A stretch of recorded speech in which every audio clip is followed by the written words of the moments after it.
धिक्कार असो, केंद्र सरकारच्या एजन्सीचा धिक्कार असो, केंद्रीय बँकेवर कारवाई करणाऱ्या एडीचा धिक्कार असो.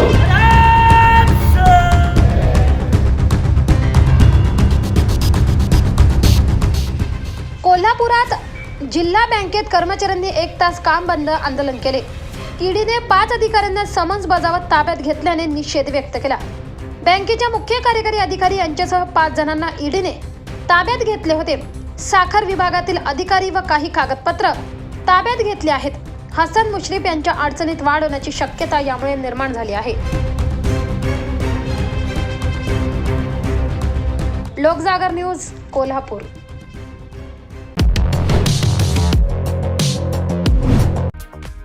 येत्या 4 तारखेला सर्व प्रश्नांची उत्तरे देणार असल्याचे नवनिर्वाचित आमदार सत्यजित तांबे यांनी सांगितले आहे. अजित पवार काय बोलले हे मला माहीत नाहीये, तर सर्व मतदार बंधू आणि भगिनींचे मी आभार मानतो असं देखील सत्यजित तांबे यांनी सांगितलं आहे. तसेच उत्तर महाराष्ट्रातील तरुणांसाठी मी काम करणार असल्याचे त्यांनी यावेळी सांगितले. मी ऐकलं नाही अजितदादा काय बोलले, कारण मी मतमोजणीच्याच याच्यामध्ये होतो. पण निश्चितच मी ऐकेल आणि 4 तारखेला त्याच्यावर उत्तर देईल. आपल्या या निवडणुकीच्या प्रचारामध्ये राधाकृष्ण विखे पाटील देखील आपल्या बाजूने उतरले होते शेवटच्या क्षणाला, आणि बाळासाहेब थोरातांचा देखील काही प्रमाणामध्ये यामध्ये होता. या विजयाचं श्रेय दोघांपैकी द्यायचं म्हणलं तर कोणाला द्या? नाही, मी जसं आपल्याला सांगितलं तसं सगळ्याच राजकीय पक्षाच्या कार्यकर्त्यांनी खऱ्या अर्थाने याच्यामध्ये आमच्या पाठीशी उभं राहण्याची भूमिका त्या ठिकाणी घेतली. आणि अहमदनगर जिल्ह्याचं अहमदनगर जिल्ह्यातल्या लोकांनी देखील पक्षीय भेदाभेद विसरून सगळे जण माझ्या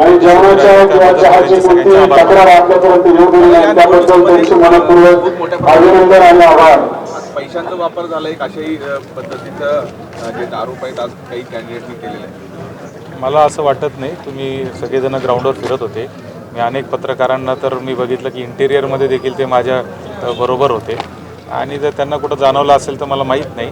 परंतु आमच्याकडे देण्यासाठी फक्त एकच गोष्ट आहे, ते म्हणजे प्रेम, आणि तेच आम्ही देऊन आजपर्यंत लोकांची मनं जिंकण्याचं काम केलेलं आहे. कुठले विषय तुम्ही प्राधान्याने घेणार आहात? प्राधान्य आता सगळ्यात मोठं प्राधान्य जे द्यायचं आहे ते म्हणजे या उत्तर महाराष्ट्रातील तरुणांना खऱ्या अर्थाने त्यांच्या हाताला रोजगार मिळवून देण्यासाठी काही चांगले उद्योगधंदे या भागात कसे येतील हा प्रयत्न आपल्याला करावा लागणार आहे. अनेक ठिकाणी आपण पाहतो की शिक्षण, आरोग्य आणि विविध बऱ्याच अडचणी आहेत, त्या देखील आपल्याला मार्गी लावायचे आहेत. त्याचबरोबर सरकारी कर्मचाऱ्यांमध्ये अत्यंत ज्वलंत असलेला जुनी पेन्शन योजनेचा जो पाठपुरावा आहे तो मी निश्चितपणे करणार आहे. जुनी पेन्शन लागू झालीच पाहिजे या मताचा मी आहे, त्यामुळं त्याचा देखील मी पाठपुरावा करणार आहे. सरकारी कर्मचाऱ्यांना कॅशलेस मेडिक्लेम फॅसिलिटी कशी उपलब्ध करून देता येईल त्याचा प्रयत्न करणार आहे. शिक्षक भरती असेल किंवा सरकारी नोकर भरती असेल, MPSCचे विद्यार्थी असतील, UPSCचे विद्यार्थी असतील, या सगळ्यांना न्याय देण्याच्या दृष्टीने त्यांचे जे प्रलंबित प्रश्न आहेत ते सोडवण्याचा मी प्रयत्न करणार आहे. दादा, आपलं नुकतंच एक पुस्तक आलेलं आहे बाजारामध्ये, प्रेस सेलर म्हणून तिच्याकडे बघितलं जाते. ह्या निवडणुकीच्या ज्या काही घडामोडी घडते यावर एखादं पुस्तक घेणार आहात? पुस्तकही लिहू, चित्रपटही काढू. लोकजागर न्यूज, नाशिक. विदर्भातील विधान परिषदेच्या दोन्ही जागांवर काँग्रेस विजयी झाले आहे. या ठिकाणी भाजपाची पिछेहाट झाली आहे, त्यामुळे भाजपाला विदर्भात उतरती कळा लागली आहे, अशी प्रतिक्रिया बुलढाण्याचे माजी आमदार तथा अखिल भारतीय राष्ट्रीय काँग्रेसचे महासचिव हर्षवर्धन सपकाळ यांनी अमरावती पदवीधर मतदारसंघातून काँग्रेसचे धीरज लिंगाडे यांच्या विजयानंतर दिली आहे. अमरावती पदवीधर मतदारसंघाचे काँग्रेसकडून महाविकास आघाडीचे उमेदवार धीरज लिंगाडे यांचा विजय घोषित झाला आहे. तब्बल 30 तासानंतर हा विजय घोषित झाल्याने त्यांच्या बुलढाणा येथील सुवर्णनगर येथील राहत्या घरासमोर महाविकास आघाडीच्या पदाधिकाऱ्यांनी फटाक्यांच्या आतिषबाजीसह गुलाल उधळत ढोल ताशांच्या गजरात आपला आनंद उत्सव साजरा केला आहे. उमेदवार धीरज लिंगाडे यांनी अत्यंत ऐतिहासिक अशा स्वरूपाचा विजय या ठिकाणी संपादित केलेला आहे, आणि हा निकाल भाजपची उतरती कळा लागली हे अधोरेखित करणारा हा निकाल आहे. विदर्भ हा पूर्वपरंपरापासून काँग्रेसचा बालेकिल्ला मानला जातो, आणि आज विदर्भातील दोन्ही जागा ज्या आहेत या काँग्रेस पक्षाला मिळालेल्या आहेत. पर्यायाने भाजपची मोठ्या प्रमाणावर जी पिछेहाट झालेली आहे ही येणाऱ्या काळाच्या राजकारणाची नांदी आहे, ही सुरुवात आहे. भाजपची ओहोटी ही सुरू झालेली आहे आणि बुलढाणाचे उमेदवार धीरज लिंगाडे यांना जी उमेदवारी मिळाल्यानंतर पदवीधरमध्ये पहिल्यांदा प्रतिनिधित्व करण्याची संधी मिळाली आहे त्याबद्दल आनंद व्यक्त करतो. अमरावती पदवीधर मतदारसंघामध्ये महाविकास आघाडीची जी मोठ बांधल्या गेली, या महाविकास आघाडीमध्ये राष्ट्रवादी काँग्रेस, शिवसेना, ठाकरे गट तथा संभाजी ब्रिगेड आणि अन्य सर्व दलांनी जे महत्त्वपूर्ण योगदान दिलं, हेच योगदान आगामी सर्व काळात राहणार आहे. आणि भाजपची जी हुकुमशाही होती त्या हुकुमशाहीला या ठिकाणी जनतेने लाथाडलेलं असून बुलढाणा शहरामध्ये एक सज्जन, सोज्वळ, सभ्य आमदाराची आवश्यकता होती, ती या निमित्तानं आपसूक पूर्ण झाली. त्यामुळे हा निर्णय बुलढाण्याकरता गुंडागर्दीला बाजूला सारणारा, तर विदर्भाच्या राजकारणाच्या अनुषंगानं उल्लेख करत असताना देशामध्ये हा भाजपला त्यांच्या लोकशाहीची पायमल्ली करत असताना भाजपला दिलेला हा संकेत आहे, असं या विजयाचं या ठिकाणी वर्णन करता येईल. अर्थातच भाजपची उतरती कळा आहे. ज्या 5 जागांवर निवडणुका झाल्या त्या 5 जागांपैकी 1 जागेवर त्यांची जागा जेव्हा निवडून येते आणि अन्य ठिकाणी इतर उमेदवार जेव्हा निवडून येतात, निश्चित स्वरूपात जे 50 खोके आणि एकदम ओके जे सत्तांतर केलं होतं त्या 50 खोक्यांच्या ओकेचं उत्तर जनतेने आता या निकालाच्या माध्यमातून दाखवून दिलेलं आहे. लोकजागर न्यूज बुलढाणा.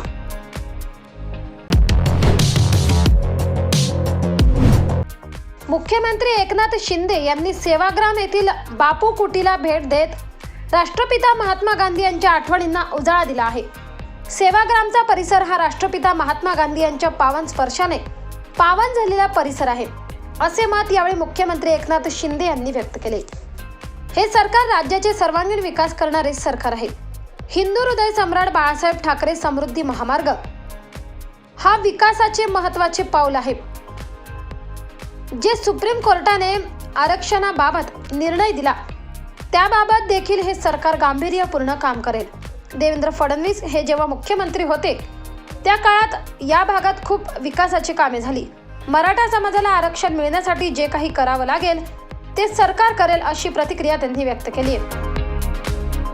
देवेंद्रजी मुख्यमंत्री होते त्याही काळामध्ये या भागामध्ये खूप विकासाची कामं झाली आणि आता पुन्हा आपलं सरकार आलेलं आहे. मी आणि देवेंद्रजी नक्कीच, मगाशी मी म्हणालो, जे सरकार भवन आहे आणि त्या ठिकाणी त्यांच्या ज्या काही महात्मा गांधीजींच्या आणि विनोबा भावेंच्या ज्या आठवणी आहेत, त्यांचे विचार आहेत, त्याच्यावर आधारित लाखो लोक त्या ठिकाणी येतात एक वंदन करायला आणि त्यांना देखील त्या ठिकाणी आल्यानंतर त्यांच्या आठवणी, त्यांचे विचार यामुळे प्रेरणा मिळेल, स्फूर्ती मिळेल आणि त्यामुळे शासनाच्या माध्यमातून त्या पुन्हा आठवणी त्यानंतर ठेवण्यासाठी, जागृत करण्यासाठी त्या ठिकाणी जे काही विकासाची कामं आहेत, विकास आराखडा आहेत, ते तर करूच, परंतु त्यांचा इतिहास जो आहे, त्यांचे विचार जे आहेत हे येणाऱ्या प्रत्येकाला प्रेरणादायी ठरले पाहिजे, स्फूर्तीदायी ठरले पाहिजे. यासाठी ती काही मागणी, त्यांचं निवेदन होतं आपल्या लोकांचं. त्यांनी आपले पंकज भोयर आहेत आमदार, त्यांचे सहकारी आहेत, त्यांची जी मागणी आहे लाईट अँड साऊंड शो जो आहे, लेझर शो जो आहे, त्यांच्या विचारांवर, त्यांच्या जे काही त्यांनी केलेलं आहे त्याच्यावर आधारित ते करण्याचं काम सरकार नक्की करेल. लोकजागर न्यूज वर्धा.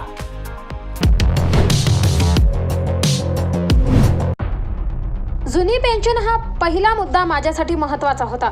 माझ्या जाहीरनाम्यात जुन्या पेन्शनधारकांना मी आश्वासन दिले आहे, उमेदवार कोणीही असो, शेवटी उमेदवार ठरवेल कोणाला मत द्यायचे.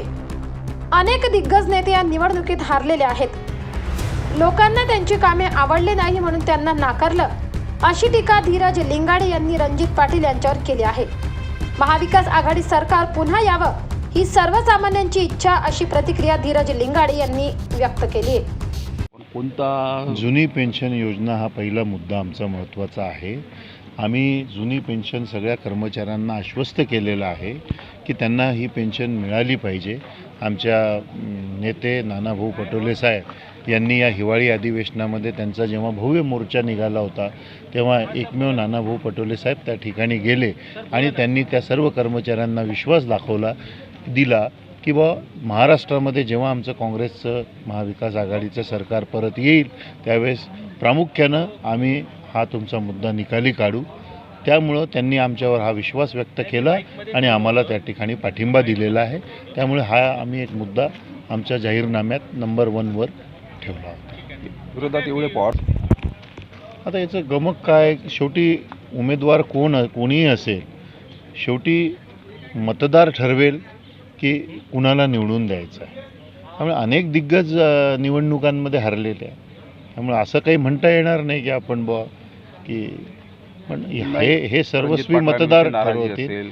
आता त्यांची नाराजी, त्यांची काम लोकांना आवडलं नाही, अनेक गोष्टी आहे. त्यामुळं आमचा विजय होतोय या ठिकाणी. कोणाकोणा मदत केली तुम्हाला? नाही, सगळे आमचे महाविकास आघाडीचे जेवढे सगळे पक्ष आहे त्या संपूर्ण पक्षाचे आमचे नेते मंडळी, पदाधिकारी सर्वांनी अतिशय मेहनतीने यावेळेस काम केलेलं आहे.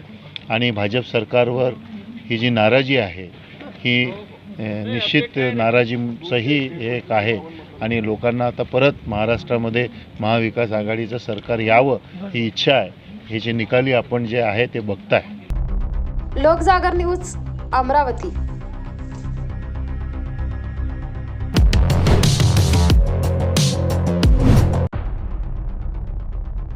शिवसंग्राम संघटनेद्वारे मुंबई पत्रकार संघात पत्रकार परिषदेचे आयोजन करण्यात आले.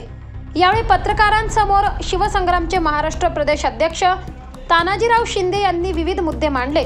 मराठा समाजाला पुन्हा आरक्षण मिळवून देण्यासाठी शिवसंग्रामकडून लढा उभा करणार. छत्रपती शिवाजी महाराजांच्या आंतरराष्ट्रीय पातळीवरील स्मारक मुंबई येथील अरबी समुद्रात उभारण्यासाठी सरकारकडे पाठपुरावा करणार आहे. संस्थेची व्याप्ती वाढवून सर्व विभागात कार्यालय सुरू करणार. अण्णासाहेब पाटील आर्थिक विकास महामंडळातर्फे थेट कर्ज योजना सुरू करून किमान 1 लाख रुपये कर्ज देण्यासाठी शासन दरबारी येथे अर्थसंकल्पांमध्ये 500 कोटींची तरतूद करण्यासाठी पाठपुरावा करणार. 65 वयावरील शेतकऱ्यांना दर महिना 5,000 रुपये देण्यासाठी पाठपुरावा करणार असल्याचे शिंदे यांनी सांगितले. शिवसंग्रामचे प्रदेश सरचिटणीस श्री विक्रांत आंबरे, सचिव श्री हिंदूराव जाधव, मुंबईचे सरचिटणीस श्री शशिकांत सिरसेकर, आमचे शिवसंग्रामचे डॉक्टर आघाडीचे श्रीयुत डॉक्टर शंकर सामल्ला, माझे सहकारी गंगाधर गायकवाड, अण्णा मयेकर, उपस्थित सर्व पत्रकार बांधवांनो, आमचे नेते आदरणीय विनायकरावजी मेटे साहेब यांचं अपघाती निधन झाल्याच्या नंतर त्यांचं अधुरं स्वप्न पूर्ण करण्यासाठी अध्यक्ष या नात्यानं मी, माझे सर्व प्रदेशचे सहकारी पदाधिकारी आणि जिल्ह्यातले सर्व प्रमुख कार्यकर्ते सकारात्मक प्रतिसाद देऊन चालणार नाही. तर आरक्षण मिळवण्यासाठी जे काही करावं लागेल ती हालचाल मात्र केली पाहिजे. ती गेल्या 4-5-6 महिन्याच्या कालावधीमध्ये कुठेही करताना हे सरकार देखील दिसत नाही. त्यामुळं मराठा आरक्षणासारखा विषय असेल किंवा दुसरा जो आमचा मुद्दा आहे की ज्याच्यासाठी विनायकराव मेटे साहेबांनी खूप संघर्ष केला, जितका संघर्ष मराठा आरक्षणासाठी केला तितका संघर्ष छत्रपती शिवाजी महाराजांचं आंतरराष्ट्रीय पातळीवरचं स्मारक मुंबई येथील अरबी समुद्रामध्ये उभारावं यासाठी केला. त्याही गोष्टीला यश आलं, आपल्या सर्वांना माहिती आहे. आता मी बाकीचा त्याला कसं यश आलं या बाबतीमध्ये विस्तारानं बोलत नाही, परंतु यश आल्याच्या नंतर 2016 साली माननीय पंतप्रधान नरेंद्रजी मोदी साहेबांच्या हस्ते जलपूजन झालं. आता 16 सालापासून आज जवळपास त्या ठिकाणी ती 4 वर्ष ही ती 7 वर्ष उलटली, अजूनही त्या ठिकाणी हे काम पुढं जाताना दिसत नाही. आमचं असं स्पष्टपणे म्हणणं आहे की ज्या सरकारला हे करायचं नसेल ते सरकार आज नाही आहे, पण ज्या सरकारला हे आरक्षण आणि स्मारक सरकारने दिलेलं होतं ते आरक्षण मिळवण्यासाठी प्रचंड संघर्ष करावा लागला. 2004 पासून ते 19पर्यंत शिवसंग्रामनी विनायकराव मेटे साहेबांच्या नेतृत्वाखाली संघर्ष केला. त्यानंतर महाराष्ट्रामध्ये मराठा समाज उभा राहिला, मोठ्या संख्येनं मराठा मोर्चे निघाले आणि सरकारवर दबाव वाढल्याच्या नंतर देवेंद्र फडणवीस सरकारनं आरक्षण दिलं. त्या आरक्षणाच्या विरोधात काही मंडळी कोर्टामध्ये गेली, हायकोर्टामध्ये गेली. सरकारने ते आरक्षण टिकवण्याचा त्यावेळेला हायकोर्टामध्ये प्रयत्न केला. त्यावरील शेतकऱ्यांना दरमहा 5,000 रुपये पेन्शन शासनानं दिली पाहिजे. गेली अनेक वर्षे या विषयावरती आम्ही बोलतोय. कर्मचाऱ्यांना, अधिकाऱ्यांना ज्या प्रकारे पेन्शन मिळतं, आता सध्या एक विषय सुरू आहे, जुनी पेन्शन, नवी पेन्शन, 5 वर्ष काम केलेल्या आमदारांना कायमस्वरूपाची पेन्शन, अनेक विषय समोर येत आहेत.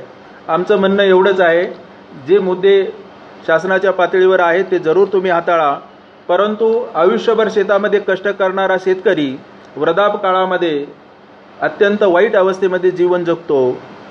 कुटुंब व्यवस्था उद्ध्वस्त होत चाललेली आहे आणि शेतकऱ्याला शेवटी औषध पाण्याविना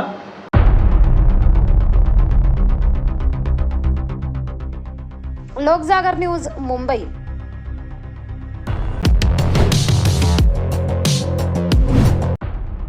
भाजपने सत्तेचा जो दुरुपयोग केलाय त्या दुरुपयोगाची फळं आता भाजपला भोगायला सुरुवात झाली आहे.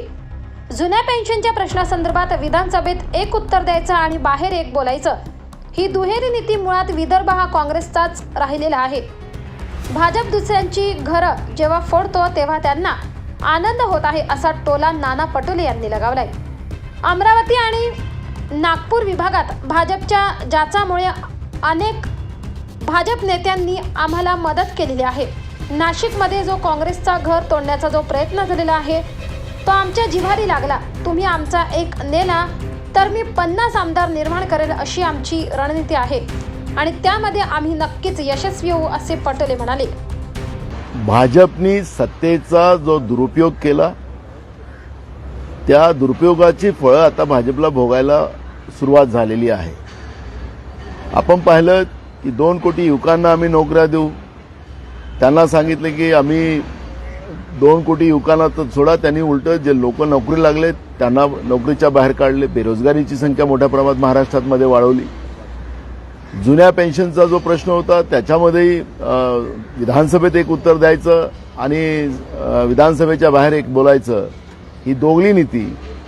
आणि वरून शेतकऱ्यांचं ज्या पद्धतीनं महाराष्ट्रामध्ये आत्महत्या होतात, त्या शेतकऱ्यांना ज्या पद्धतीनं करायला सरकारच्या होतात आहेत त्याच्या कोण याचा प्रश्न असा आहे की त्या भागामध्ये मूळ विदर्भ हा आपण पाहिला तर हा काँग्रेसीच राहिलेला आहे. या निवडणुकीवर परिणाम झालेला आहे हे नाकारता येत नाही. नाही, अमरावतीच्या जागेसंदर्भात महत्वाची गोष्ट आहे, कारण की त्या ठिकाणी रणजित पाटील जे देवेंद्र फडणवीस यांचे निकटवर्ती मानले जातात आणि तिथल्या भाजपच्या अंतर्गत राजकारणाचा तिथे फटका बसला आहे का? कारण की एकदम काटेकी टक्कर आपल्याला पाहायला मिळते त्या ठिकाणी. आधी रणजित पाटील तिथे आमदार होते. भाजपचे जसं मी सुरुवातीलाच बोललो होतो की भाजप दुसऱ्यांची घरं जेव्हा फोडते आहे त्यांना आनंद होतो आहे, त्याचा ते लोक त्या हसतात आहेत. आणि जेव्हा यांचं घर फुटेल त्यावेळेस त्यांना कळेल असं मी त्यावेळेस सूचक वाक्य मी नाशिकच्या प्रकरणामध्ये बोललेलो होतो. आज आपल्याला अमरावती असेल किंवा नागपूर विभागात असेल, या दोन्ही विभागामध्ये भाजपच्या या नेत्यांच्या जाच्यामुळे अनेक भाजपच्या नेत्यांनी आम्हाला मदत केलेली आहे. त्यामुळे आता त्यांची घरं कशी तुटणार आहेत ते त्यांना कळेल. आता त्यांना काही कळत नाही आहे, आता कळेल. आणि जी नाशिकमध्ये काँग्रेसला जो त्रास देण्याचा, काँग्रेसचं घर तोडण्याचा जो प्रयत्न झालेला आहे त्याचा आमच्या जिवारी लागलेला आहे. आमचा एक नेला पुढच्या काळात काँग्रेसमध्ये मी नाशिक विभागामध्ये 50 आमदार निर्माण करेल अशा पद्धतीचं आम्ही एक रणनीती केलेली आहे आणि त्या रणनीतीमध्ये आम्ही सक्सेस होऊ. ही किती घेऊन पळतात, किती आमचे घरं तोडतात आम्ही पाहू, पण आता ज्या विदर्भामधून हे येतात त्या विदर्भातच यांच्याजवळ आता जमीन बसलेली नाही. आणि मग अशा परिस्थितीमध्ये हे उत्तर महाराष्ट्र असेल की पश्चिम महाराष्ट्र असेल, या भागामध्ये ज्या पद्धतीनं घरं फोडण्याचं काम करतात आहेत त्याचे परिणाम भाजपला भोगावं लागणार. आता अजित पवार असं म्हटलेले आहेत की थोरात कुटुंब हे 3 पिढ्या झालेले आहेत, आता काँग्रेसने ताणू नये. स्वतः पवार हे खरगेंशी बोलले होते की सत्यजितला उमेदवारी द्यावी, काँग्रेसने पण मोठेपणा दाखवा आणि सत्यजित.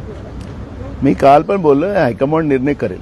नाही, पण त्यांना सत्यजित तांबे यांनी जर भूमिका घेतली तर तुम्ही मी काय बोललो की मी तुम्हाला सांगितलं की हायकमांड निर्णय घेईल हे सांगितलं. समन्वय अभावी ज्याप्रमाणे तुम्ही आतापर्यंत विदर्भात निवडणूक हारल्या असं म्हणणं आहे, त्यानंतर हेच समन्वय अभावी नाशिकची निवडणूक हारली असं म्हणते. कारण नाही एक बघा, तुम्हाला आम्ही नाशिकमध्ये आमची प्रतिक्रिया त्या दिवशी केली. आमच्यासोबत विश्वासघात डॉक्टर सुधीर तांबेंनी केला, हे असं आम्ही वाक्य त्या ठिकाणी बोललो. त्याच्यावर आजही मी स्टँड आहोत. आम्हाला त्यांनी सांगितलं की सत्यजित तांबेला तिकीट द्या, आम्ही दिली असती. आम्हाला जो काही घात आमचा त्या ठिकाणी झालेला आहे आणि भाजपने जी खेळी खेळलेली आहे, कारण की आपण पाहिलं की निवडणुकीच्या शेवटच्या 2 दिवसापासून तर मतदान झालं, त्या दिवशी भाजपच्याच कडून बंडखोर उमेदवाराच्या बद्दलचं ते निवडून येतात अशा पद्धतीचं वक्तव्य कोणालाच नाकारता येत नाही. त्याच्यामुळे नेमकं या प्रकरणामध्ये काय आहे आणि हायकमांडने याच्यावर सगळी कारवाई केलेली आहे. हायकमांड याच्यावर निर्णय करेल. व्यक्ती आहे, जबाबदार व्यक्ती अशा पद्धतीचं बोलत असेल तर या सगळ्या गोष्टीची चिंता आमच्याही मनात आहे. आखरी या सगळ्या गोष्टीचा एक खुलासा महाविकास आघाडीची बैठक होईल त्यावेळेस आम्ही करू. सगळ्यात महत्त्वाचं म्हणजे तुम्ही राष्ट्रवादीवर आक्षेप नोंदवताय? नाही, मी आक्षेप नोंदवला नाही. अजितदादाचं स्टेटमेंट आहे की राष्ट्रवादींनी सुद्धा सत्यजित तांबेला निवडून आणण्यामध्ये मदत केलेली आहे अशा पद्धतीचं वक्तव्य त्यांनी केलेलं आहे. म्हणून आखरी महाविकास आघाडीच्या उमेदवाराला या निमित्तानं पूर्ण ताकद दिली असती तर शुभांगी पाटील निवडून आले असत्या असा त्याचा अर्थ होतो. ऍक्च्युली त्यांचं हे वक्तव्य कुठल्या कारणाने त्यांनी बोललेत, त्याला आखरी जेव्हा महाविकास आघाडीची बैठक होईल त्यावेळेस याच्यावरची आम्ही एक चर्चा करू. ही नाराजी आहे का की राष्ट्रवादी महाविकास आघाडीचा धर्म पाळला नाही? मी अजितदादाचं स्टेटमेंट आहे ते तुमच्या माध्यमातून ऐकलेलं आहे. त्याच्यावरची त्यांची प्रतिक्रिया आली म्हणून मी त्यांच्यावर एक प्रतिक्रिया दिलेली आहे. ती चर्चा करूनच याच्यातला मार्ग आम्ही पुढे काढू.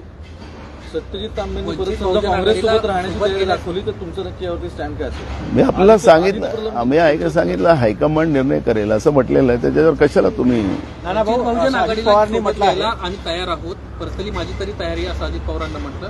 लवकरच या संदर्भात महाविकास आघाडी संदर्भात निर्णय जिथपर्यंत काँग्रेसकडे सविस्तर प्रस्ताव येणार नाही तिथपर्यंत काँग्रेस आपलं मत जाहीर करणार नाही.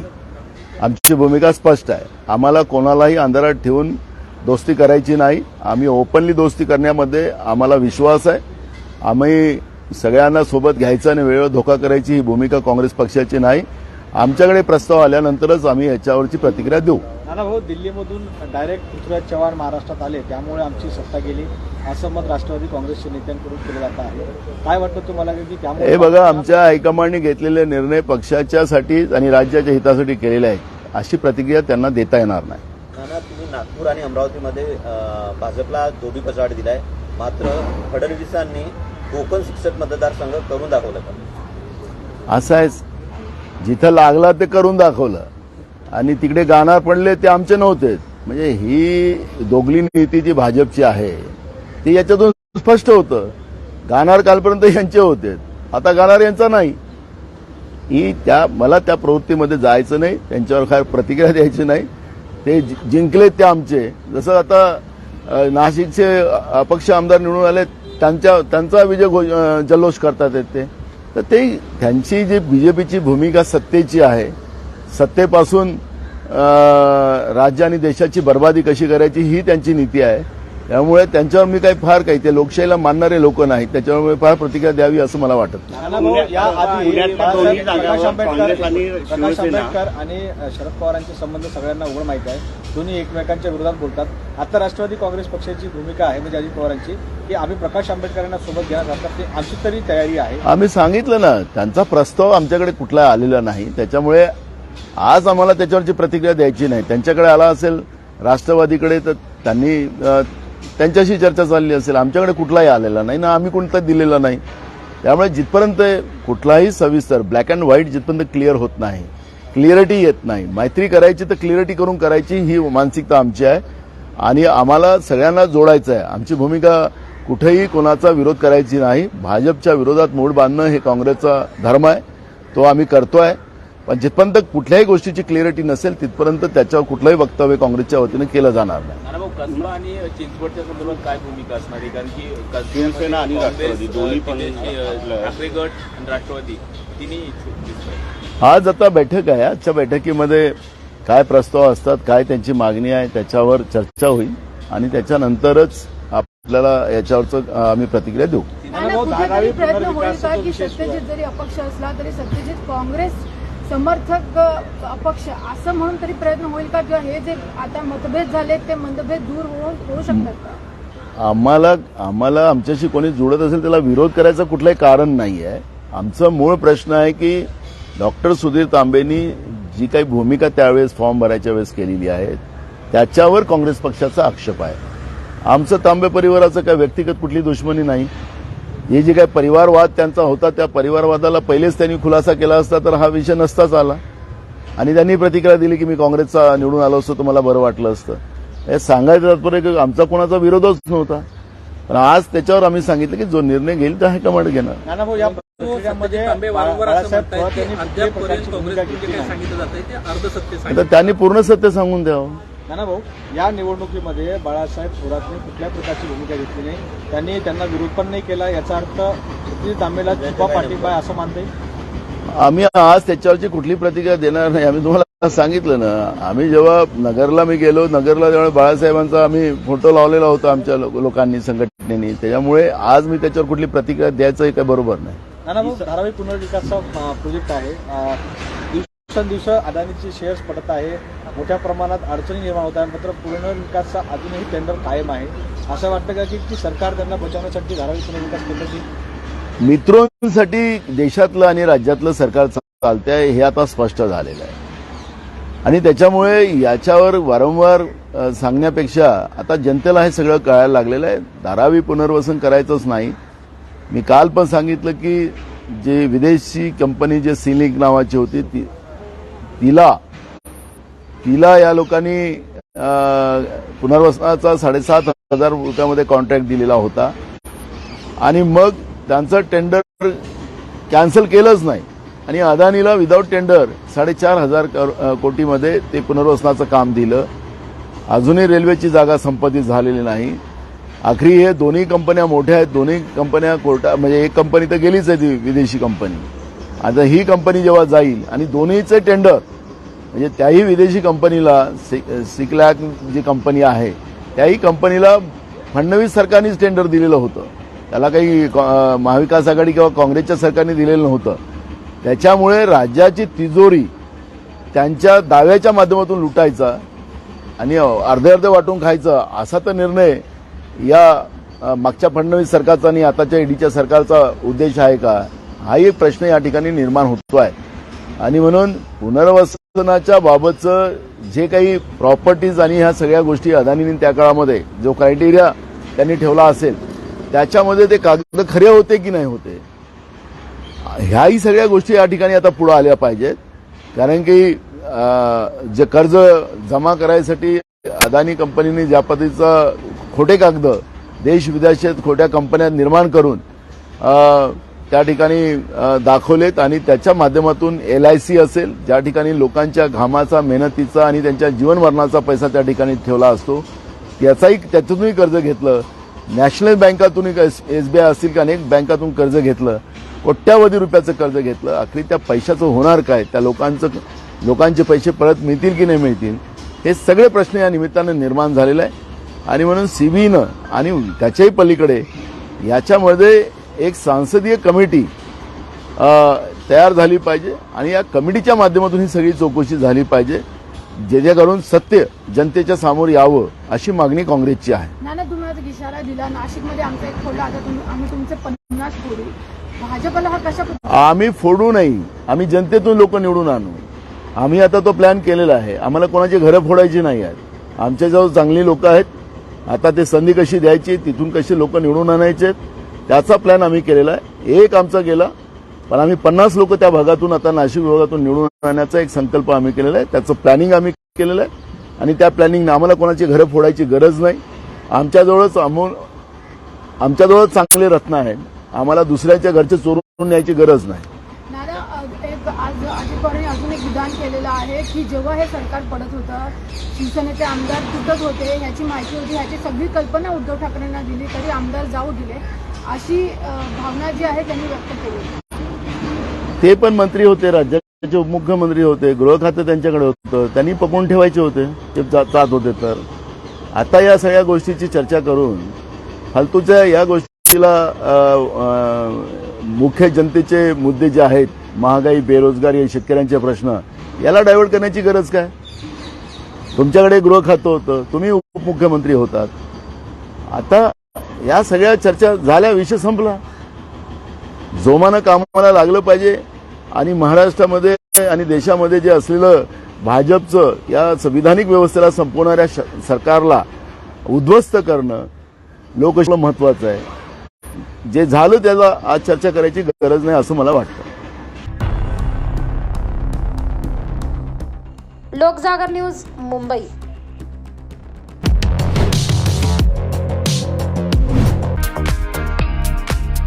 विधान परिषदेत पदवीधर आणि शिक्षक मतदारसंघातून 5 पैकी 3 जागांवर महाविकास आघाडीने दणदणीत विजय मिळवला आहे. महाविकास आघाडीचा पाठिंबा असणारे 3 उमेदवार मताधिक्याने विजयी झाले आहेत. याचा आनंद म्हणून काँग्रेस प्रदेशाध्यक्ष नाना पटोले यांच्या उपस्थितीत काँग्रेस प्रदेश कार्यालयात विजय जल्लोष करण्यात आला. फटाक्यांच्या आतिषबाजी करून जोरदार घोषणा देण्यात आल्या. नाना पटोलेंनी देखील कार्यकर्त्यांना मिठाई भरवत विजयाचा आनंद साजरा केला. भी हमने पदवीधर हो, जिला परिषद हो, पंचायत समिति हो, अभी टीचर मतदार संघ हो, उसमें भी हमने जीत हासिल की है. अमरावती में भी राज्य के उप मुख्यमंत्री के नाक के बाल वहाँ पे थे, वो भी आज चुनाव वहाँ पे भी हार चुके हैं. तो महाराष्ट्र का जो सरकार बनाने का जो समीकरण होता है वो विदर्भ से ही होता है. और विदर्भ में वैसे भी विदर्भ ये कांग्रेस की भूमि रही है. और आपने देखा होगा कि अब महाराष्ट्र से देश की सरकार बदलने का उपक्रम शुरू हो चुका है. महंगाई से लोग परेशान हैं, किसान रोज आत्महत्या कर रहा है, किसान की खेती को बिजली भी नहीं मिलती है, बिजली के रेट बढ़ाए जा रहे हैं, फसल को दाम नहीं दिया जा रहा है, बड़े पैमाने में अन्नदाता सुसाइड कर रहा है, महंगाई बढ़ते जा रही है, बेरोजगारी बढ़ते जा रही है. और ये सब इशू पे आज महाराष्ट्र में लोग गुस्से में हैं. बीजेपी ने जो झूठ आश्वासन देके, झूठ सपने दिखाकर सत्ता में आए और उसको बोले कि बाद में हमने ये जुमला था, हमने वास्तविकता कुछ मित्रों को हम बड़ा बनाने का हमारा सोच थी और वो मित्रों को बड़ा बनाए और देश को लूटे, देश को बर्बादी की. और उसके परिणाम अब बीजेपी को भुगतना पड़ेगा. उनका रिवर्स शुरू हो गया. आने वाले दिनों में राहुल जी की लीडरशिप में पूरे देश में सरकार बनेगी. ये हमारी भूमिका है. मालाला भाव मिळत नाही.